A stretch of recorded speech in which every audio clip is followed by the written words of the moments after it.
Hi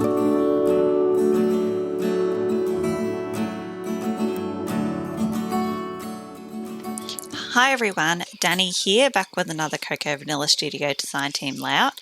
Today is going to be my second layout using the amazing new No Limits collection. And for this one, I was inspired to pull out my big hexagon punch.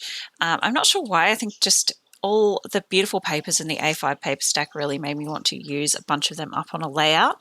So I've pulled out a bunch of my favorite patterns and I'm just going through and punching out a hexagon from each of those. And I'm not sure how many I ended up using in total. I was trying to go for the ones that weren't too busy a pattern. So you can see I've thrown in one of the rainbow stripes there, but all the rest are those kind of more basic, subtle patterns, and just trying to mix up the colors and get a good combination of colors in amongst there. I wanted another kind of stripy one, so I pulled out this one out of the pocket cards because it reminded me of that other rainbow stripe. So just trying to bring some of those similar colors over to the other side of the page there. And I wanted another yellow as well, so I'm also using one of the pocket cards there to get another different variation on that yellow color. And you can see here, as I've zoomed in, I've done some chain stitching around the edge of, I think, 5 of those hexagons. Yep, 5 of them, just kind of randomly. And now I'm taking some of the more basic patterns and doing a sketchy border, just using my black pen around the outside. Not being particularly neat about this, just trying to add a little bit of extra detail to these more plain patterns. Just like that, really quickly. And then the others I'll just kind of leave as they are. All right, so this is my photo. This is my husband and my son up at a lookout in my city. So I have, in my photo editing software, gone ahead and made that a hexagon, and now I'm just going to trim off the extra bits of photo paper so that I have a white border evenly around all the edges. And I printed it that way with kind of the flat border at the top and the bottom because it just fit the shape of my photo better. So that means I have to turn my entire paper kind of 90 degrees, which is fine. So now I'm just going in with some clear gesso to prep my white cardstock. I don't always do this. In fact, I rarely do this. I only really do it when I want to prepare my cardstock for quite a bit of water. So I'm going to be using watercolors and more water than I would usually use. So this just adds an extra layer of waterproofing. And I do miss a couple of spots, as you'll be able to see in a minute, but it's not a big deal. So I'm just coming in now with some Distress Oxide. This is in the color Scattered Straw, and I'm just using my sponge dauber, just really messily splotching that on. And this is possible because I put that gesso down. So you'll be able to see in a minute once I add some water that that ink will just kind of move around on top of the gesso now. It doesn't absorb into the paper. So that's kind of what I was going for here. Pulled in a bit of packaging just to kind of help me spread that ink around. You can see it just kind of blooming there. And now you can start to see some of the spots I missed with the gesso. They kind of look grey, which is fine. Don't panic at all if this happens to you. I'm not worried about it. I'm just kind of going with it because it looks really gross at the moment, but once it dries, that grey colour will disappear.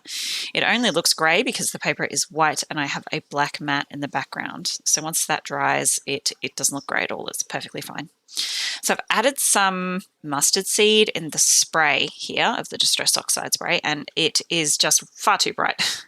As soon as I put it on, I thought, oh no, I've stuffed up. That's really, really bright yellow. I didn't want it that bright. So what I've done is just pulled out my white acrylic ink from Liquitex. I love this stuff, and I've just dropped a big splotch onto each of my really bright yellow spots, and then just smushed the packaging over the top, and that has toned that color down quite nicely. Love that white ink. I use it the most probably out of every single mixed media item that I own. So this is just a inexpensive watercolor set from Officeworks. I'm just using the yellow to do some kind of brighter yellow, what's the word I'm looking for? Splatters. Because that mustard seed was way too bright. So this is a nice bright yellow without being that kind of neon that I was getting with the mustard seed. Now this is a set of watercolors that I have from Reeves. It is a like a liquid watercolor set, and the color is phthalo blue. So it's a nice bright blue, and I'm trying here to get the right mix between the amount of water I'm adding because I really want a nice bright saturated color, but it needs to have enough water to actually spread around properly. In the end, it ended up being brighter than I actually wanted, so I do the white acrylic ink trick again in a minute, which is absolutely fine. The wonderful thing about adding gesso to your cardstock is that it is easy to modify your paints. You can kind of add water and move them around a little bit because they aren't going to soak straight into the paper like they would if it wasn't prepped. So I'm just really doing this randomly. I'm trying not to mix the blue and the yellow together too much. I don't really want green. Like you can see there, I got a shade of green. So I kind of stopped in that area. Just adding some splatters again. And yeah, just kind of randomly trying to add some color to the background. So it's kind of a spur of the moment thing. I wasn't going to do mixed media, but I don't know. I just kind of felt like doing it, and I'm happy with how it turns out in the end. So again, just splashing a bit of that white acrylic ink around just to tone down that really, really bright color. Okay, this is a Distress Oxide spray in the color, it's not Speckled Egg, it's the other blue one, hold on. Faded Jeans. Yeah, it's a really beautiful like denim blue color, so just trying to add some variation in the blue there. And then back in with my white acrylic ink and a bunch of splatters. Really love how this kind of looks reminiscent of a galaxy, which is kind of the theme of the whole collection. Really love how that looks. And then I'm just adding some little white splatters to a bunch of my hexagons. Not all of them, I don't think. Maybe all of them.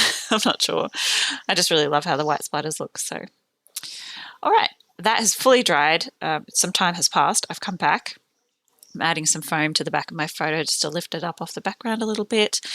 And I'm using some adhesive tape, some double-sided tape, but also a bunch of tacky glue. One of the only downsides of using gesso on a page is nothing likes to stick to it. It's kind of repellent, that's the whole point of it. So you really do have to use a decent amount of adhesive if you're going to stick things down on top of gesso, especially with that extra layers, those extra layers of mixed media, different inks and paints as well. So on the stitched hexagons, I'm going to add a bit of foam on the back also, just because the stitching makes them dimensional and I want them to sit flat.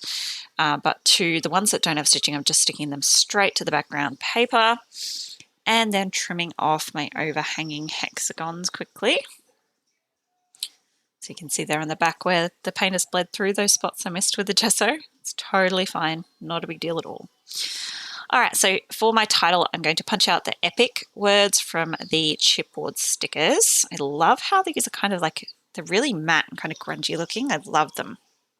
And then to finish off my title, I spotted this card. It was sitting right in the top of the pack. So I'm going to fussy cut out the letters from the word fun, and that will be my whole title.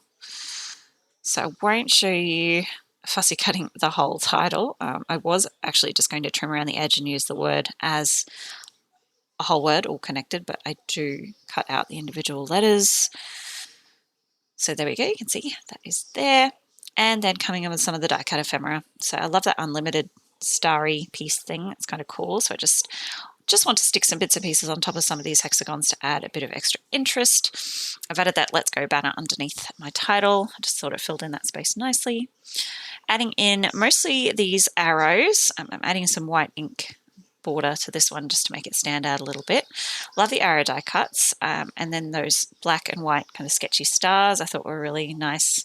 That pop of black and white brings a little bit extra. I'm going to add a couple of the flare buttons. Well, they're not flare buttons, they're wood buttons. Yeah, I think they're really cute. Just overlapping those with some of my arrows. And then some puffy stars because I couldn't resist. I love these so much. They're absolutely gorgeous. So just making a little star cluster there. I'll add this little flag piece just because it reminded me a little bit of a downward pointing arrow. So just adding some layers. Another puffy star. And then I think I go in with some of these small word phrases off the accessory stickers, and I'm going to add those to a couple of the hexagons as well.